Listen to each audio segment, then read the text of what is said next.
কাৰ্বি সম্প্ৰদায়ৰ লোকক টাৰ্গেট কৰি এইবাৰ বিপদত তথাকথিত ব্লগাৰ। অশ্লীল ভাষাৰে কাৰ্বি সম্প্ৰদায়ৰ লোকক গালিগালাজ কৰিছিল ব্লগাৰজনে।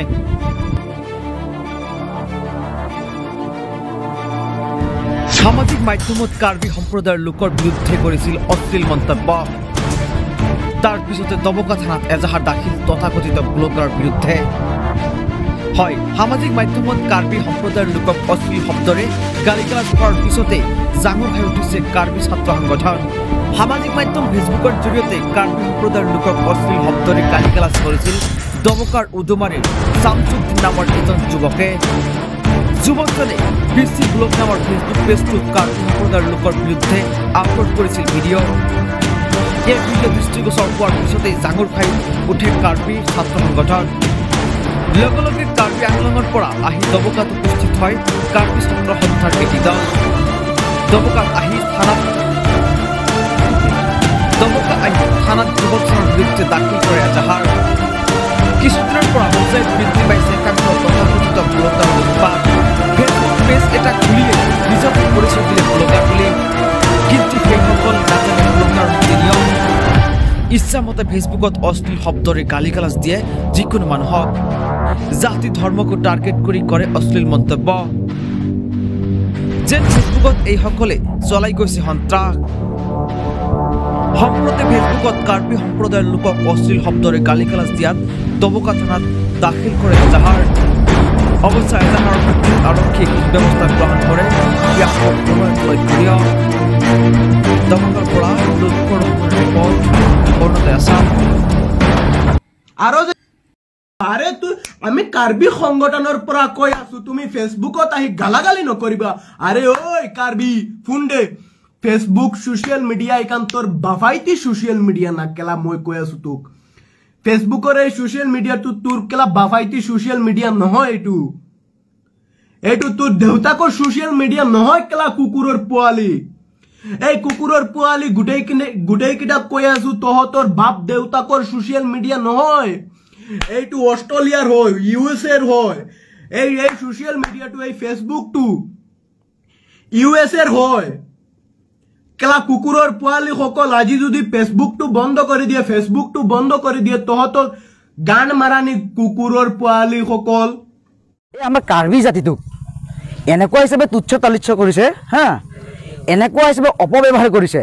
এই শামছুদ্দিন তুমি ভালকে থাকিবা, হা।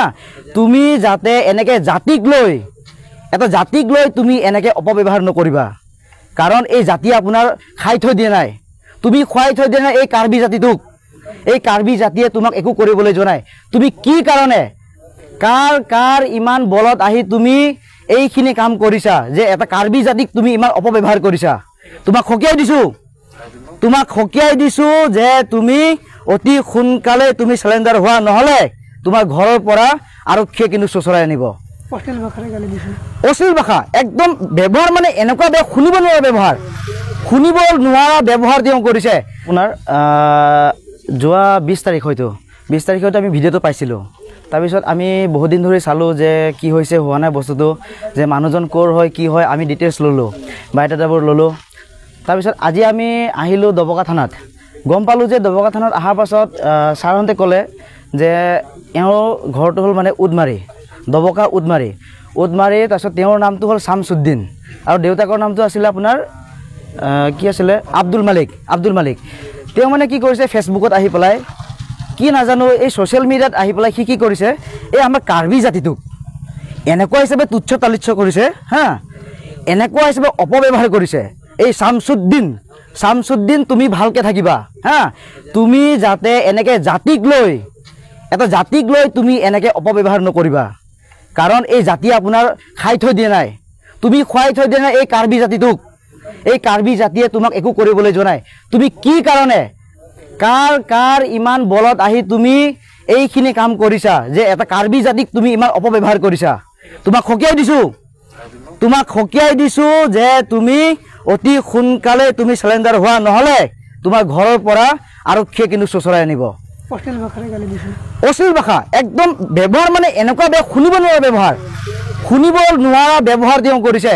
যদি তোমাৰ যদি কাৰোবাৰ লগত যদি কিবা যদি হাই কাজিয়া হৈছে তুমি নিজে পাৰ্চনেল হিচাপে তুমি গালি গালাজ কৰা কিন্তু তুমি এটা জাতিক লৈ ইমান অপব্যৱহাৰ কিয় কেনেকৈ কৰিছা তুমি ক'ত ইমান সাহস পাইছা তুমি হা তুমি ইমান সাহস ক'ত পাইছা তুমি ইমান সাহস ক'ৰ পৰা পাইছা তুমি এই উত্তৰ দিব লাগিব গতিকে আজি আমি এজাহাৰ আহি দিছোঁহি আজি দবকা আৰক্ষী থানাত আহি পেলাই আমি এজাহাৰ দিছোঁহি আশা কৰিছোঁ আমি হোজাই আৰক্ষী তথা অসমৰ আৰক্ষী বিভাগখনক আৰু ৰিকুৱেষ্ট কৰিছোঁ যে এই কালপিতটোক অতি সোনকালে গ্ৰেপ্তাৰ কৰিব লাগে আৰু জোখতকৈ বেছি তাক শাস্তি দিব লাগে কালপিতটোক অতি সোনকালে গ্ৰেপ্তাৰ কৰিব লাগে আৰু জোখতকৈ বেছি তাক শাস্তি দিব লাগে